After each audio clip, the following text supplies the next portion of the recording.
Adu cerdas Marcelino Ferdinand versus Evan Dimas. Derby Jatim syarat gengsi bakal digelar di Stadion Kanjuruhan, Kabupaten Malang, Sabtu.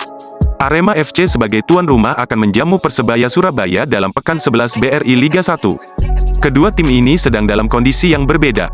Arema lebih baik karena menang di kandang Persik Kediri dalam laga sebelumnya. Sedangkan Persebaya justru menelan kekalahan di kandang sendiri dari Rans Nusantara. Secara psikologis pemain, Arema di atas angin. Apalagi laga ini berlangsung di Malang, tapi bagaimana jika melihat dari segi materi pemain? Bisa dibilang, Arema FC juga masih unggul. Musim ini, Persebaya banyak dihuni pemain muda. Sementara Arema punya banyak pemain yang ada di usia emas dan sudah punya nama besar. Arema FC punya kiper asal Brasil, Adilson Maringa. Hanya musim ini dia rentan kebobolan, Maringa kemasukan 9 gol dari 8 laga. Kiper berusia 31 tahun ini baru mencatatkan 2 clean sheet. Dia juga tak lagi masuk dalam 5 kiper yang paling banyak melakukan save. Namun hal ini bukan semata karena performanya menurun. Sistem pertahanan Arema musim ini juga mudah ditembus. Sementara di kubu Persebaya, ada Satria Tama yang dari statistik sedikit lebih baik. Dia kemasukan 8 gol dari 8 laga, clean sheet dalam 3 pertandingan dan melakukan 30 save. Satria menjadi kiper keempat yang paling banyak melakukan penyelamatan di Liga 1. Jadi, dari segi statistik, bisa dibilang Persebaya lebih baik di bawah Mistar. Sektor ini, Arema kemungkinan kehilangan bek asing Sergio Silva. Bek asal Portugal ini mengalami cedera hamstring. Jika dia belum bisa tampil melawan Persebaya, ini jadi kali pertama Arema bermain tanpa Sergio.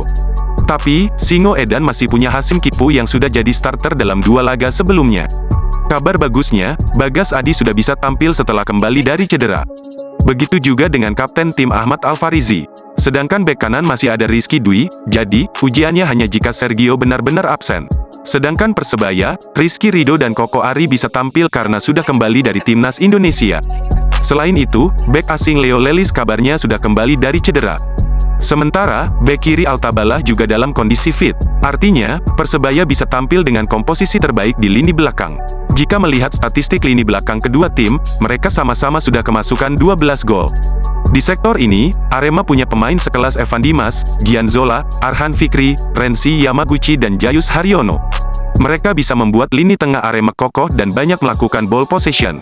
Pekerjaan rumahnya, bagaimana para gelandang ini bisa memberikan umpan manja kepada barisan striker di depan. Persebaya juga punya andalan di sektor ini, Alwi Slamet jadi kapten sekaligus pemain paling mobile.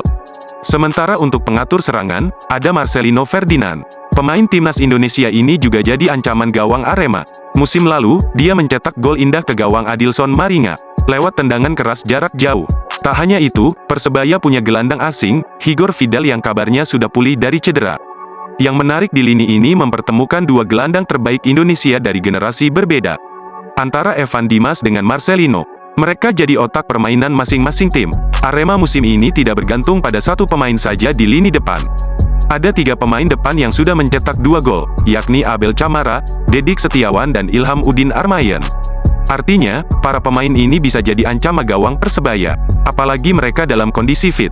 Sedangkan Persebaya, mereka sangat bergantung pada 2 asingnya, Silvio Junior dan So Yamamoto.